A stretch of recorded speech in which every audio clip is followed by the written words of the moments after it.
I'm Logan Crawford, and right now on Spotlight, we're speaking to a fantastic children's author. She is the creative mind behind a wonderful story you will want to share with your children time and time again. It is called Katie and the Troll Queen. The author delves into the fantastical adventure where young Katie encounters a troll queen and a challenge that unveils familial secrets.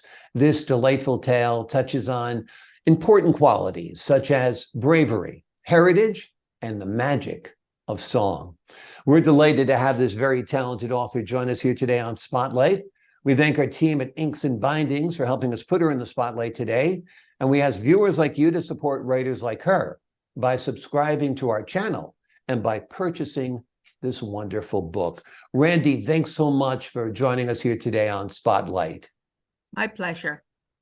Now, I think from the last time we spoke with you, you were telling me that a lot of your inspiration for these classical children's books comes from growing up, right? Tell me a little bit about that. Yes. 99% of that. Yeah. But my grandmother used to read to me when I was little because we couldn't go out after twilight. It wasn't allowed. And there was only two neighbors. That was myself and another person or family who lived in that area. And then they were widespread. So we couldn't go out. So my grandmother would spin tales. And it was quite delightful. I took a couple of those and made it into books. Wonderful. My mother used to say, necessity is the mother of invention. And it sounds like your need to stay indoors after dark was the mother of invention with the stories that your grandma used to tell you. And this was in Norway, correct? Correct. Yeah, which has kind of a rich tradition of children's storytelling, don't they? Very much so. Yeah. I don't know if it is still, but it was when I grew up. Very magical, enchanted forests, trolls, evil queens, innocent children, all the ingredients of a classic tale of good and evil and the unknown, right? Yes. Yeah. And the unknown here is the trolls. They believe that all trolls are evil. And they eat children. Well, that's what I always thought growing up when I heard about trolls, that they were evil. But not all trolls are evil, I guess, right? No, not all. The story goes that the trolls will work with people, with humans.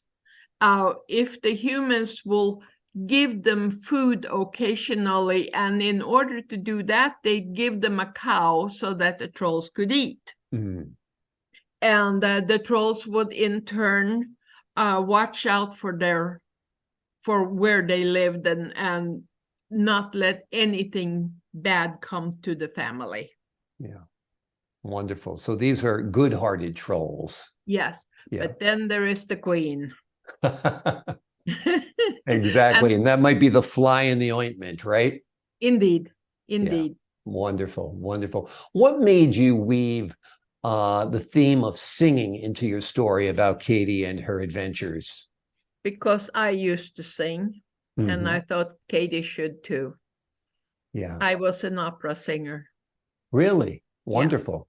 Yeah. Wonderful. I wasn't out there doing things, but I liked to sing, and I learned to.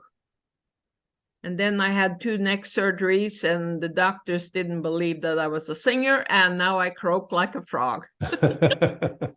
That's funny. That's funny. But those must have been happy days when you were singing opera. Yeah.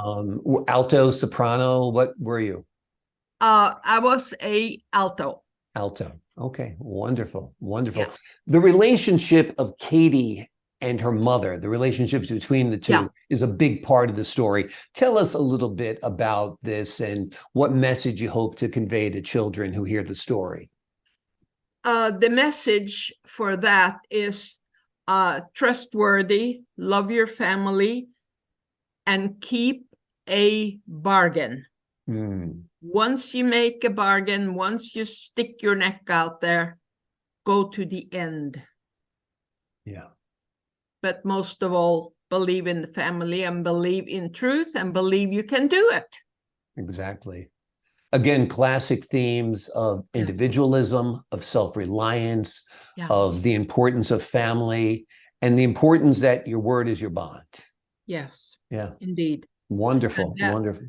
That is woven into the words of the book. They just have to pay attention to what they read. Sounds great. Now, have you tested this book on any children, perhaps? Yes, I did. I tested it on a 3rd grade class and a 5th grade class. Okay. This was several years ago. And when the book first came out.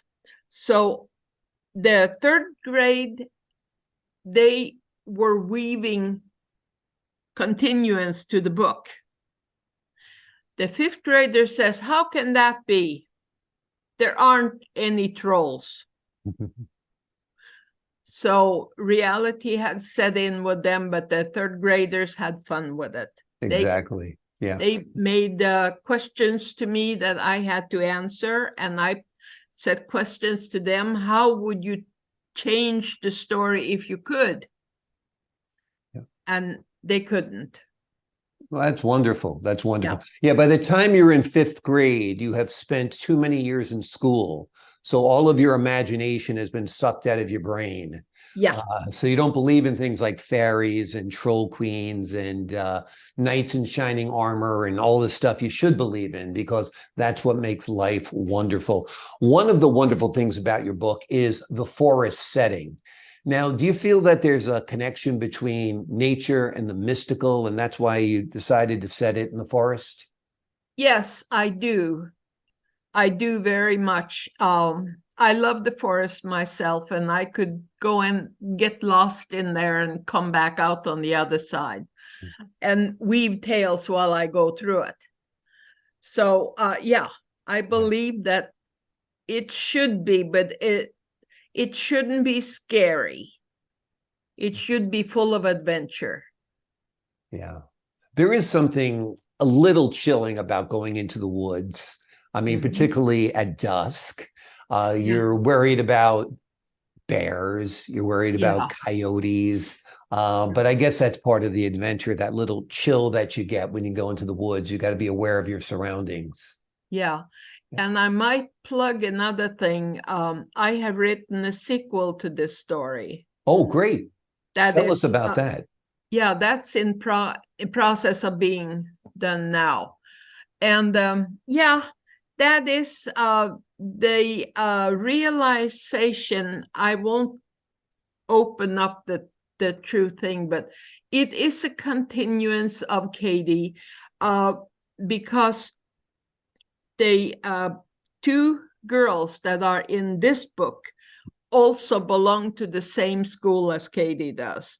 And so they take it and run with it. They also meet the Troll Queen, and the story has a different ending, but it's called, well, I called it The Journey, but we're going to change the title.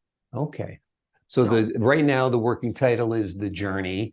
Yeah. It's more adventures for Katie, more adventures for the Troll Queen, but this time she's got her friends along to witness some of the magic that she's seen.